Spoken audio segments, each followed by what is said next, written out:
Now, I want to share a story with you, and this is actually an article that I wrote over the weekend called All Wars Are Bankers' Wars. And I went in, I did a lot of research. It's posted to the front page of whatreallyhappened.com. I understand it's already gone viral. It's being reposted around the web. But I wanted to basically tell it to you here on the radio show. And it's a very long story. We're probably going to take the rest of the hour to do it.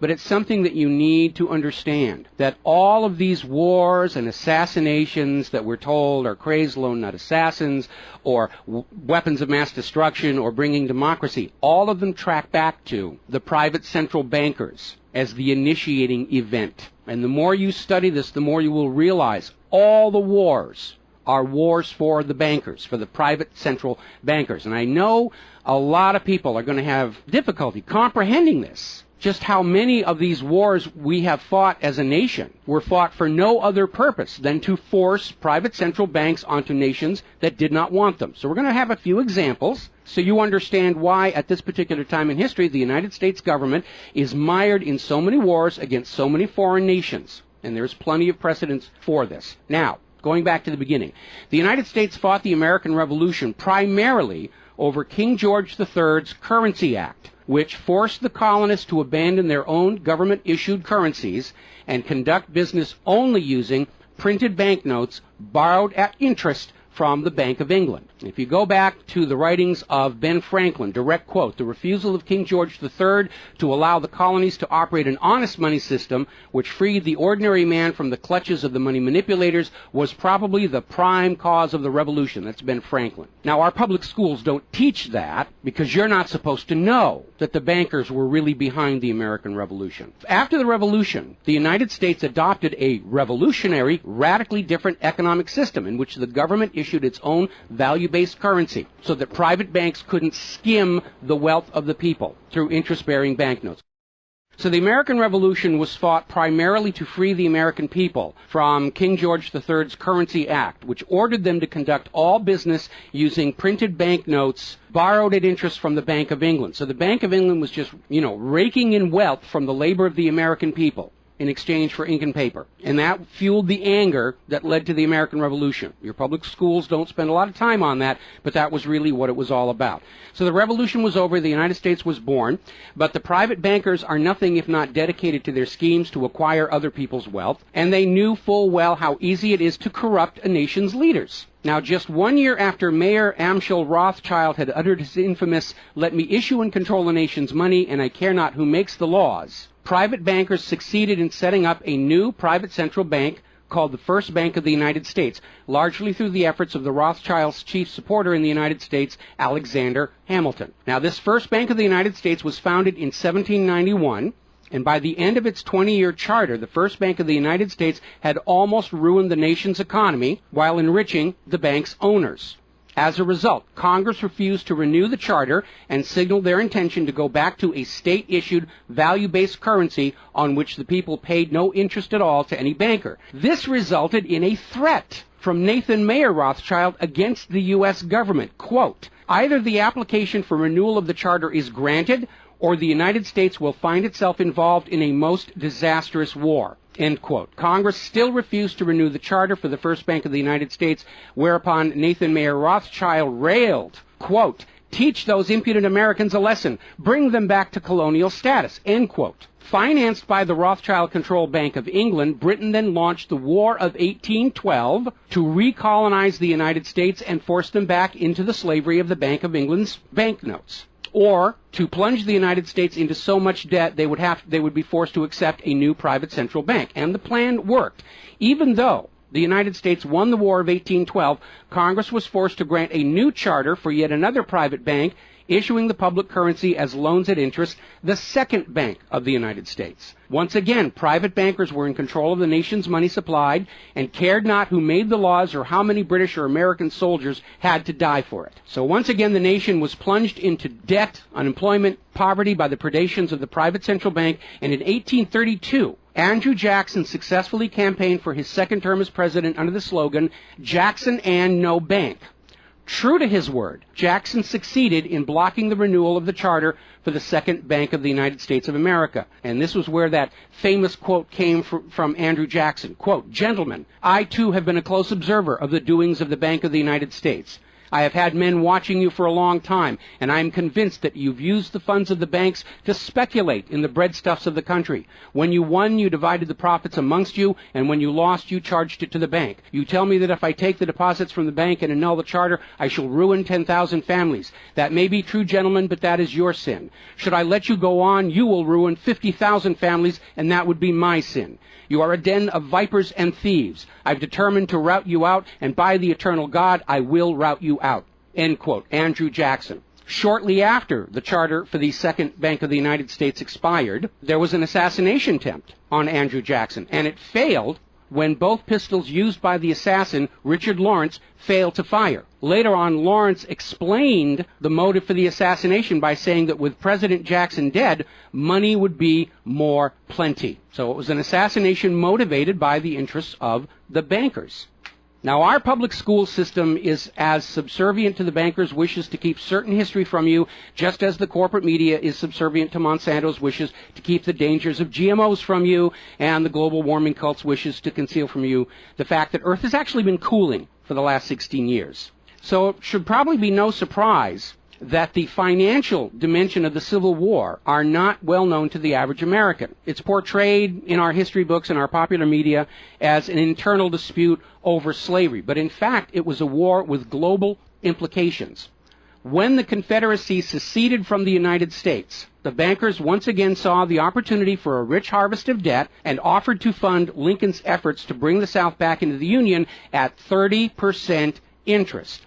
Lincoln remarked that he would not free the black man by enslaving the white man to the bankers, and using his authority as president, issued a new government currency, the greenback. This was a direct threat to the wealth and power of the central bankers, who quickly responded. This is a quote from the London Times following Lincoln's issuance of the greenbacks. Quote, "If this mischievous financial policy, which has its origin in North America, shall become indurated down to a fixture, then that government will furnish its own money without cost. It will pay off debts and be without debt. It will have all the money necessary to carry on its commerce. It will become prosperous without precedent in the history of the world. The brains and wealth of all countries will go to North America. That country must be destroyed, or it will destroy every monarchy on the globe."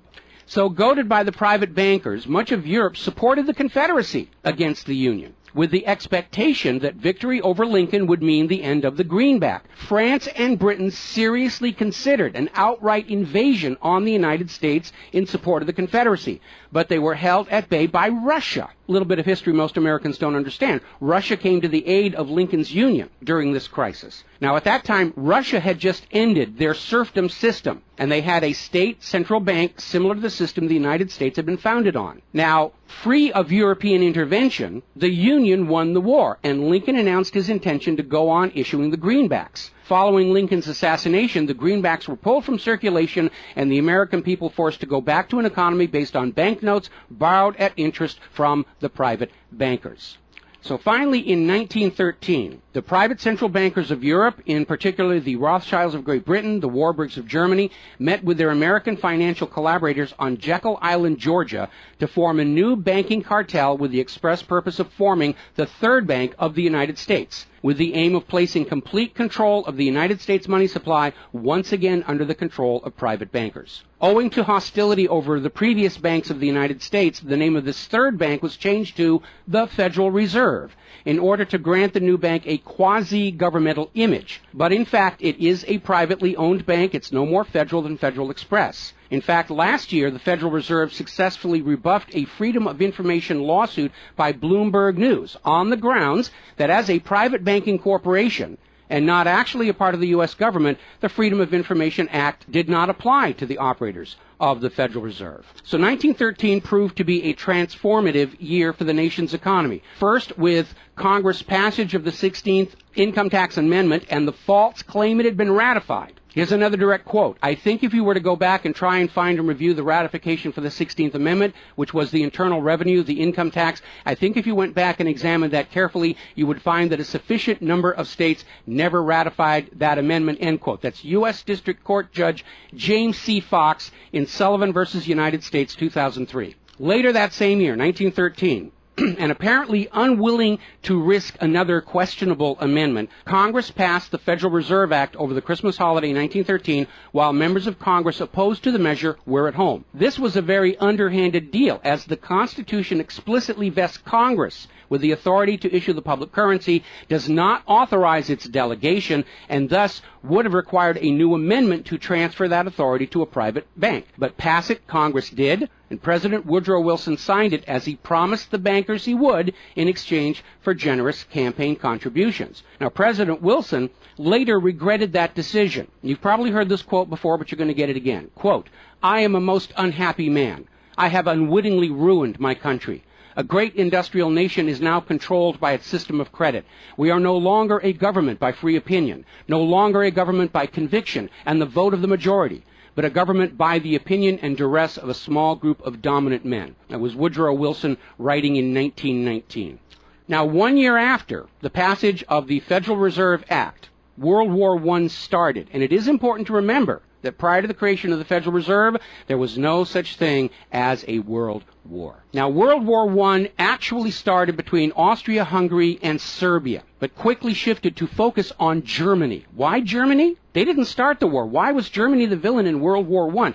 Well, the real reason was their industrial capacity was seen as an economic threat to Great Britain. Great Britain's pound was already in decline at the time because too much economic emphasis was on banking and finance, and not enough was on agricultural development, industrial development, and infrastructure. It's very much like the situation we have in the United States right now. All the financial operatives, they want to play the Wall Street games, and other parts of the economy are being neglected. We've lost a great deal of our manufacturing. We're not the agricultural exporter we used to be because everybody's over there at Wall Street playing in that giant open-air casino. Now, pre-war Germany did have a private central bank, but it was under strict control by the German government to keep inflation at reasonable levels and to make sure that all of the German economy was being properly funded, just like Putin did with their central bank about a month ago. Under government control by the German government, investment was guaranteed to internal economic development, and as a result, Germany had become a major manufacturing technological power. They were exporting products that Great Britain could not compete with. So in the media of the day, Germany was portrayed as the main opponent of World War I. And not just defeated, it was flattened. Now, following the Treaty of Versailles, Germany was ordered to pay the war costs of all the participating nations, even though Germany had not started that war. This amounted to 3 times the value of all of Germany itself.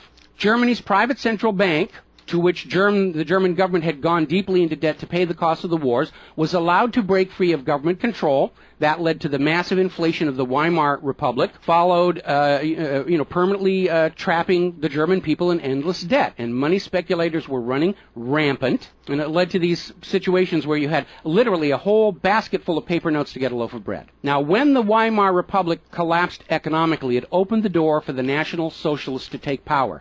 Their first financial move was to issue their own state currency, which was not borrowed from private central banks. It was based on a unit of value, not a unit of debt. Freed from having to pay interest on the money in circulation, Germany blossomed and quickly began to rebuild its industry. It was an amazing transformation to see. The media called it the German miracle. Time magazine lionized Hitler for the amazing improvement of life for the German people and the explosion of German industry, and they even named him Time magazine's Man of the Year in 1938. And then once again, Germany's prosperity and freedom from a private central bank loaning the public currency at interest became a threat to other nations and other powers. I have a couple of quotes here from Winston Churchill that tells you what was really going through the minds of Europe in the years leading up to World War II. Quote, "Should Germany merchandise again," which means do business, "should Germany merchandise again in the next 50 years, we have led this war, World War I, in vain." That was Winston Churchill writing in the Times in 1919. Another quote, "We will force this war upon Hitler if he wants it or not," end quote. Winston Churchill in a 1936 radio broadcast. Quote, "Germany becomes too powerful. We have to crush it," end quote. Winston Churchill in November 1936 speaking to U.S. General Robert Wood. Quote, "This war is an English war, and its goal is the destruction of Germany." Winston Churchill, autumn 1939 broadcast. So it was all about economics and profitability. Now, Germany's state-issued value-based currency was also a direct threat to the wealth and power of the private central banks around the world. And as early as 1933, they started to organize a global boycott against Germany to strangle this upstart ruler who thought he could run his nation without a private central bank. Now, as had been the case in World War I, Great Britain and other nations threatened by Germany's economic power looked for an excuse to go to war. And as public anger in Germany grew over the boycott, Hitler foolishly gave them that excuse. Years later, in a spirit of candor, the real reasons for the war were made clear. Quote, "The war wasn't only about abolishing fascism, but to conquer sales markets. We could have, if we had intended so, prevented this war from breaking out without doing one shot, but we didn't want to." End quote. Winston Churchill to Harry Truman, March 1946. One more quote here. Quote, "Germany's unforgivable crime before World War II was its attempt to loosen its economy out of the world trade system and to build up an independent exchange system from which the world finance couldn't profit anymore. We butchered the wrong pig." End quote. Winston Churchill writing in his book, The Second World War. Now, a little side note, we're going to actually step back in time to the years before World War II. A little bit of history a lot of Americans are still completely unaware of. And it involves a gentleman by the name of Marine Corps Major General Smedley Butler. In 1933, Wall Street bankers and financiers had bankrolled the successful rise to power of Hitler and Mussolini. Brown Brothers Harriman in New York, and they're still there. I saw them when I was there for the 9/11 anniversary. They were financing Hitler right up to the day war was declared with Germany. And these Wall Street financiers decided that a fascist dictatorship in the United States, based on the one Mussolini had in Italy, was going to be far better for their business interests than Roosevelt's New Deal, which threatened massive wealth redistribution to recapitalize the working and middle classes of America. So the Wall Street tycoons recruited General Butler to lead the overthrow of the U.S. government and install a Secretary of General Affairs who would be answerable to Wall Street and not the people, would crush social unrest and shut down all the labor unions. General Butler pretended to go along with the scheme, but then exposed the plot to Congress. So they recruited Marine Corps Major General Smedley Butler to lead this coup d'etat because Butler was very popular with the soldiers, and his image as part of this move would help convince the military this was the right thing to do. Now, to his credit, Major General Smedley Butler, remembering his oath to the Constitution, pretended to go along with the scheme, but then exposed the plot to the United States Congress. Congress, then as now in the pocket of Wall Street bankers, refused to act. When Roosevelt learned of the planned coup, he demanded the arrest of the plotters, but the plotters simply reminded Roosevelt that if any one of them were sent to prison, their friends on Wall Street would deliberately collapse the still fragile U.S. economy and blame Roosevelt for it. So Roosevelt was unable to do anything about this attempted coup d'etat until the start of World War II, at which time he prosecuted many of the plotters under the Trading with the Enemy Act. Now, mostly it was glossed over. Oh, it's just a rumor, unfounded, it's wacko conspiracy theory. But in 1967, the congressional minutes of Smedley Butler's revelation to Congress of the coup were finally released to the public. You ever see this movie, 7 Days in May, Kirk Douglas and Burt Lancaster, about an attempted military takeover of the United States of America? It was based loosely on this story. But of course, in the movie, the bankers being behind the Burt Lancaster character was completely removed from the script here. Now, Smedley Butler is also famous for writing a work called War is a Racket. And I would like to read you a quote from that. Quote, "I spent 33 years and 4 months in active military service as a member of our country's most agile military force, the Marine Corps. I served in all commissioned ranks from second lieutenant to major general. And during that period, I spent more of my time being a high-class muscle man for big business, for Wall Street, and for the bankers. In short, I was a racketeer, a gangster for capitalism. I suspected I was just part of a racket at the time. Now I'm sure of it. Like all members of the military profession, I never had an original thought until after I left the service. My mental mental faculties remained in suspended animation while I obeyed the orders of the higher-ups. This is typical with everyone in the military service. Thus, I helped make Mexico and especially Tampico safe for American oil interests in 1914. I helped make Haiti and Cuba a decent place for the National City Bank boys to collect revenues in. I helped in the raping of half a dozen Central American republics for the benefit of Wall Street. The record of racketeering is long. I helped purify Nicaragua for the International Banking House of Brown Brothers in 1909 through 1912. I brought light to the Dominican Republic for American sugar interests in 1916. In China in 1927, I helped see to it that the Standard Oil went its way unmolested. During those years, I had, as the boys in the back room would say, a swell racket. I was rewarded with honors, medals, and promotion. Looking back on it, I feel I might have given Al Capone a few hints. The best he could do was operate his racket in 3 city districts. I operated on 3 continents. General Smedley Butler, former U.S. Marine Corps Commandant, and he wrote that in 1935. So, now moving forward here. As president, John Fitzgerald Kennedy understood the predatory nature of private central banking. He understood why Andrew Jackson fought so hard to end the Second Bank of the United States. So Kennedy wrote and signed Executive Order 11110, which ordered the U.S. Treasury to issue a new public currency called the United States Note. Now, Kennedy's United States notes were not borrowed from the Federal Reserve. They were created by the U.S. government and backed by the silver stockpiles held by the U.S. government. It represented a return to the system of economics the United States had been founded on, and it was perfectly legal for Kennedy to do so under the Constitution. All told, some $4.5 billion went into the public circulation, which eroded interest payments to the Federal Reserve and loosened their control over the nation. 5 months after signing Executive Order 11110, John F. Kennedy was assassinated in Dallas, Texas, and the United States notes pulled from circulation and destroyed. Following Kennedy's assassination, John J. McCloy, president of the Chase Manhattan Bank and president of the World Bank, was named to the Warren Commission. Now, I don't care how good a banker he is, he's not qualified to be investigating a murder, which is what we were told the Warren Commission was all about, to get the truth of the assassination. But we all know that the Warren Commission was there to cover up what was going on, and obviously we can presume safely that John J. McCloy's presence on the Warren Commission was to make sure the American public never got even a hint of the financial dimensions behind the assassination. So, as we enter the 11th year of what I am certain future history will most certainly describe as World War III, we need to examine the financial dimensions behind all these wars. Why are we here? Why are our children being killed and crippled? Is this another war for the profit of the private central bankers? And the answer is yes. Now, toward the end of World War II, when it became obvious that the Allies were going to win and dictate the post-war political environment, the major world economic powers met at Bretton Woods, a luxury resort in New Hampshire, in July of 1944, and they hammered out the Bretton Woods Agreement for International Finance.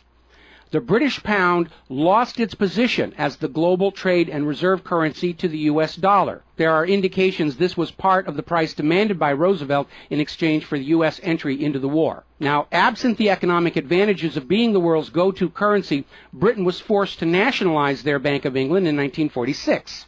The Bretton Woods Agreement, ratified in 1945, in addition to making the dollar the global reserve and trade currency, obligated the signatory nations to tie their currencies to the dollar. The nations that ratified Bretton Woods did so on 2 conditions. The first was that the Federal Reserve would refrain from overprinting the dollar, basically as a means to loot real products and produce from other nations in exchange for ink and paper. It basically was an imperial tax imposed by the U.S. economic system on the rest of the world. That assurance of no overprinting was supposedly backed up by the second requirement, which was that the U.S. dollar would always be convertible back to gold by the U.S. government at $35 an ounce.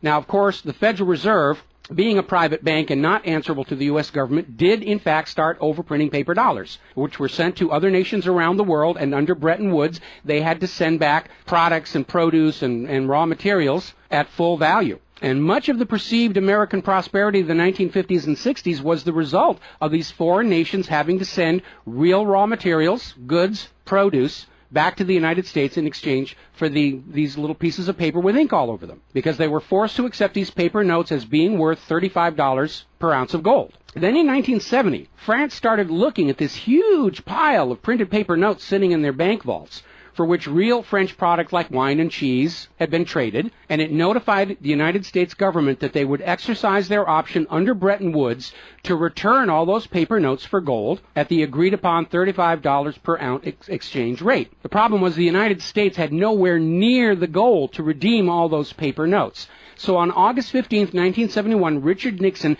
temporarily, nudge, nudge, wink, wink, say no more, suspended gold convertibility of the U.S. Federal Reserve notes.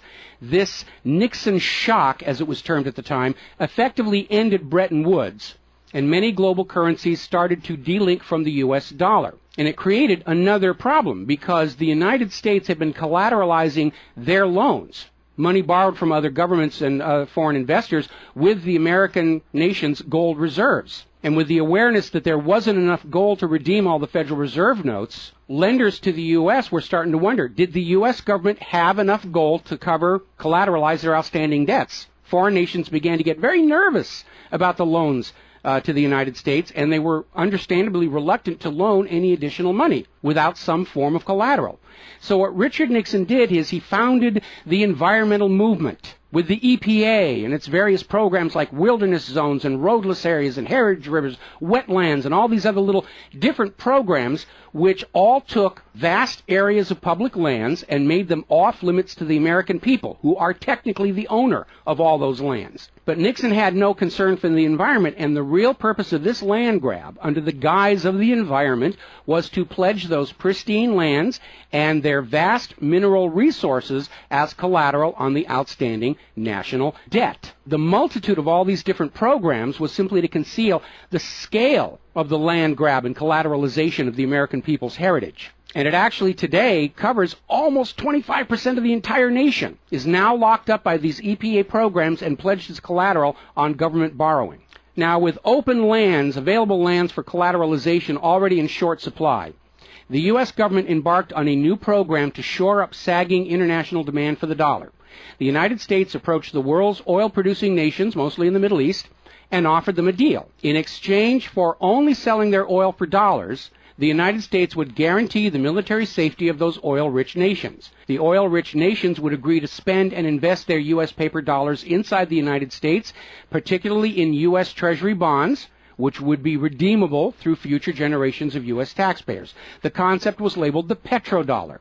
In effect, the United States, no longer able to back the dollar with gold, was now backing it with oil, other people's oil. And that necessity to keep control over those oil nations to prop up the dollar has dominated America's foreign policy in the region ever since. But as America's manufacturing and agriculture has declined, the oil-producing nations faced a dilemma. Like France, they've got piles and piles of these paper notes and treasury bonds piling up in their vaults, and there really wasn't all that much except real estate they wanted to buy from the United States of America. Europe's cars and aircraft were superior and less costly.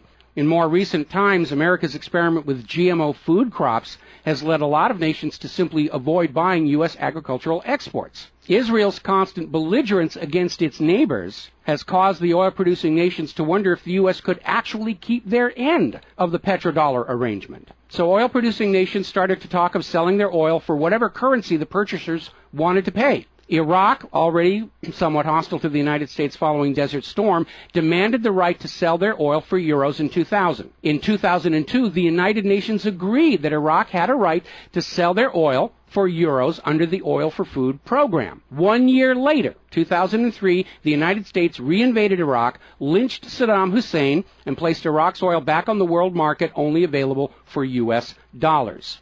Now, the clear U.S. policy shift following 9/11, away from at least attempting to appear to be an impartial broker of peace in the Mideast to one of unquestioned support for Israel's aggressions, only further eroded confidence in the petrodollar deal, and even more oil-producing nations started openly talking of trading their oil for other global currencies. So over in Libya, Muammar Gaddafi had instituted a state central bank and a value-based trade currency, the gold dinar. Gaddafi then announced that Libya's oil was for sale, but only for the gold dinar. Other African nations, seeing the rise of the gold dinar and the euro, even as the U.S. dollar continued its inflation-driven decline, flocked to the new Libyan currency for trade.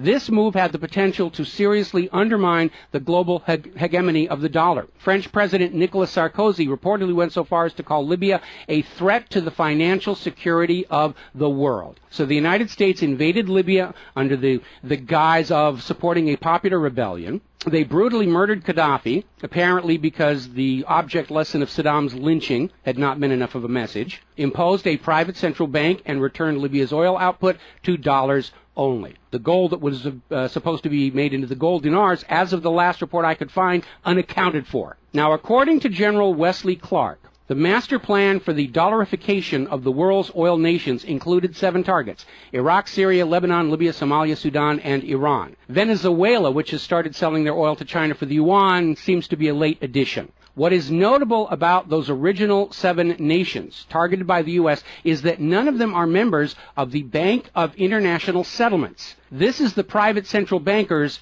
private central bank located in Switzerland. That meant that those 7 targeted nations were deciding for themselves how to run their nation's economies rather than submitting to the international private central bankers. Now, of course, the bankers' gun sights are on Iran, which dares to have a government central bank and sell their oil for whatever currency they choose. The war agenda for Iran is, as always, to force Iran's oil to be sold only for dollars and to force them to accept a privately owned central bank. Now, you have been raised by a public school system and a media that constantly assures you that the reasons for all these wars and assassinations are many and varied. We're bringing democracy to the conquered lands. We hear that a lot when actually the U.S. hasn't. The usual result of a U.S. overthrow is the imposition of a pro-business, pro-Wall Street, pro-U.S. dictatorship. Good example, the 1953 CIA overthrow of Iran's democratically elected government of Mohammad Mossadegh and the imposition of the Shah. Or the 1973 CIA overthrow of Chile's elected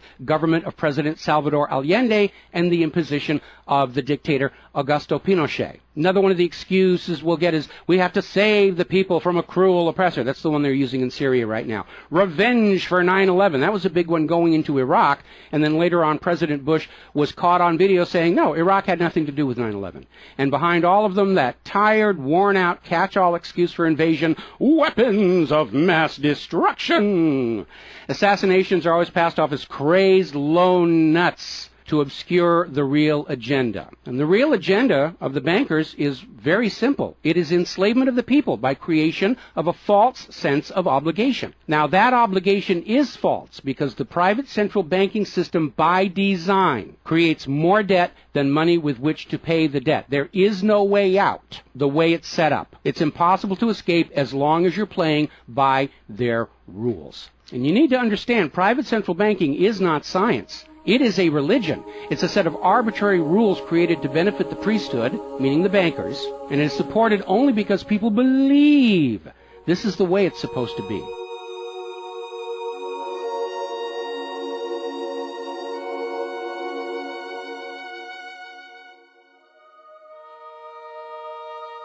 It is a religion.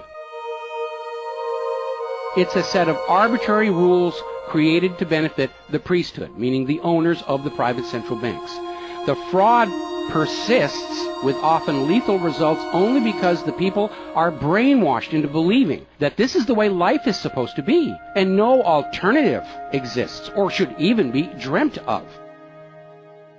Now, this same approach, the same brainwashing, was true of 2 earlier systems of enslavement, rule by divine right and slavery, both systems built to trick people into obedience, and both now recognized by modern civilization as illegitimate. So now we are on the verge of a new era in history where we will recognize that rule by debt, rule by private central bankers issuing the public currency as a loan at interest is equally illegitimate. It only works as long as people allow themselves to believe that this is the way life is supposed to be. But you need to understand something that's the core of the issue. Private central banks do not exist to serve the people, the community, or the nation. Private central banks exist to serve their owners, to make them rich beyond the dreams of Midas, and all for the cost of ink, paper, and the right bribe to the right official, and the occasional assassination. But behind all these wars and all these assassinations, the 100 million plus horrible deaths from all of these wars, lies a single policy of financial dictatorship. The private central bankers only allow rulers to rule, only on the promise that the people of a nation be enslaved to the private central banks. Rulers who do not go along with that will be killed, their nation invaded by those other nations still enslaved to the private central banks. The bankers themselves don't fight these wars. Their children are not in these wars. A nation tries to break free of the private central bankers like Libya. All the other nations under the bankers' control pile on and destroy them. This so-called clash of civilizations you are being told about by the corporate media, it's really a war between banking systems, with the private central bankers forcing themselves onto the rest of the world, no matter how many millions must die for it. The constant hate-mongering against Muslims you see in the corporate media lies in a simple fact. Like the ancient Christians, prior to the Knights Templars, Muslims forbid usury or the lending of money at interest because they saw in ancient times, like Rome, how these banking practices could destroy an entire society. And that is the reason our government media insists that Muslims have to be hated and killed and converted. They refuse to submit to currencies loaned at interest. They refuse to be debt slaves. That makes them a threat to the natural order of the world, the new world order of global fascist dictatorship. So, off to war your children must go to spill their blood for the money junkies' gold. We barely survived the last 2 world wars. Now we're going into the third one in the nuclear bioweapon age. That is very dangerous. We have to ask ourselves, are the private central bankers willing to risk incinerating the whole planet to feed their greed? Apparently so. You as parents, as siblings, as spouses, need to ask yourself, do you really want to see your loved ones in uniform, killed and crippled, all for a bank balance sheet? But the whole point of this article, the whole point of what I'm sharing with you today, and this is all history, you can go out and hunt it down for yourself. Behind all the flag waving, behind all the propaganda, behind the crazed lone nut assassins, weapons of mass destruction, all of the modern wars this nation have fought are wars by and for the private bankers, fought and bled for by third parties unaware of the true reason they're expected to gracefully accept being killed and crippled for. And the process is quite simple. We've explained it before on this show. As soon as the private central bank issues its currency as a loan at interest,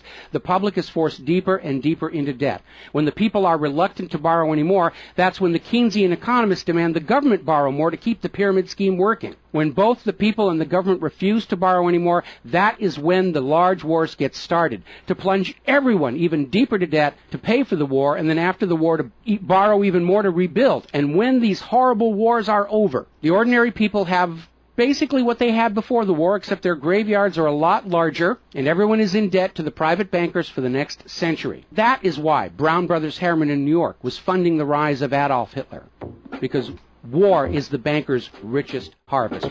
We all need to recognize this is what all these wars have been about.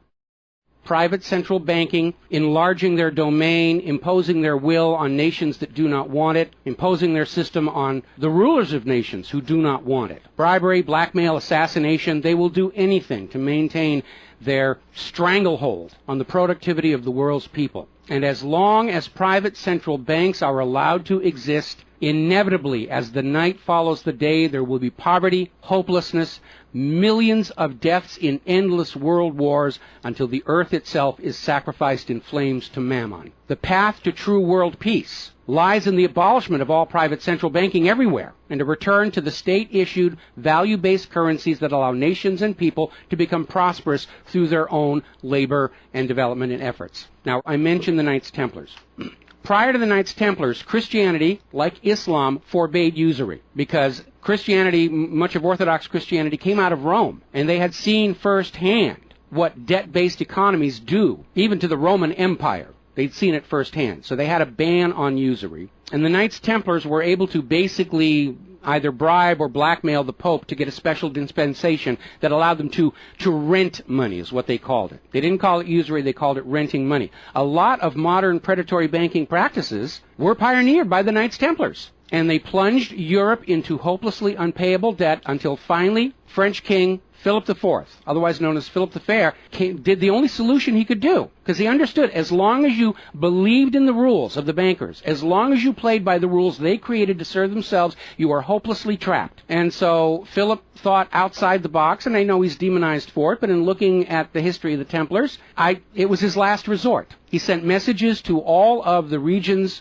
in France, secret orders on the same time, in the same moment, on the same day. All of the Templars were arrested, and their commanderies, which is what they called their banks, were broken into, looking for looted wealth. They didn't find a lot of it. It was a paper empire, just like the Federal Reserve is. It's all based on paper. There's nothing of any real value there. It's all paper notes. And he sent the Templars to prison and execution, except for Scotland and Portugal, where the Pope and King Philip IV really didn't have a lot of control. I think that the governments of the world, looking at the situation, looking how close we are to seeing this current world conflict emerge into a full-blown global thermonuclear war, that maybe they need to start thinking about the wisdom of King Philip the Fair and say it's time to simply grab all these private central bankers all at the same time so they can't simply skedaddle from one nation to another and come back and try the same thing again, as they will inevitably do, because these people are addicts. They're hopelessly addicted to other people's money. It's why we call them money junkies. When we see somebody who's addicted to cocaine or methamphetamine or heroin, and we can easily see how they're destroying their home and community around them. Now we need to look at these money addicts and look at how they're destroying the entire world around them. And it's time for an intervention. It's time for us to become private central banking heretics, to stop believing that this is the way life is supposed to be, because it isn't. It isn't even the way the United States was actually started. And they're trying as hard. Look at the destruction of our nation. We used to be the world's greatest nation. Now the most generous estimate is we're down to number 16 and still falling. And yet, despite the destruction to our nation, its infrastructure, its children, its quality of medical care, the quality of its manufacturing output, we still are compelled somehow to go out and force this same banking system onto the rest of the world at the point of a bayonet. Does that make any sense at all? Not to a rational human being. To a money junkie, yeah, it's perfect. But we're really at a crisis point in history. And the first step to resolving that crisis, to not let it go any further into a potential nuclear war, is to recognize that private central banking, ruled by manufactured illusion of debt, is no more legitimate a system of governance than rule by divine right or rule by slavery. We all need to recognize the true cause of all the pain and suffering and wars. It's not the terrorists, it's not Al-Qaeda. These are just distractions and set pieces put in front of your eyes so you can't see the very clear pattern behind much of modern human history. It's a war of banking systems, with the predatory private central banks seeking to eradicate any nation and any ruler that would dare try and operate their economy outside the control of the private central bankers. That's the real cause for the war. Is it something you're willing to fight and die for, to support these private central bankers? Is it something you're willing to let your sons and daughters and brothers and sisters be blown to bloody bits for, so the money junkies can have their latest fix, just a little tiny bit more gold or a little larger number on the bottom of that brokerage statement, so they can have today's thrill, their fix of money that is bought with the blood of your children? I don't think so. But the time has come to point out what really is the cause of all causes behind all the wars and suffering that our planet is having to endure and our people are having to endure. The common enemy of all humankind are private central banks issuing the public currency as a loan at interest. And as history will show, they will do anything, up to and including global wars, to keep their lock on yours and your children's future economic well-being and productivity. We're not a free society. Media will tell us that we're free, but we're not free. We are slaves. Our slave chains are made of paper, and that paper is the Federal Reserve note. Too few of our leaders have tried to stand up to this system of enslavement, usually with lethal results. But if all the people of the world at the same time stand up and say no more private central banks, it will come crashing down, just as slavery did, just as rule by divine right did, and then we'll be embarking on a new era in human history, where the emphasis on social development is on the people and not on the money junkies.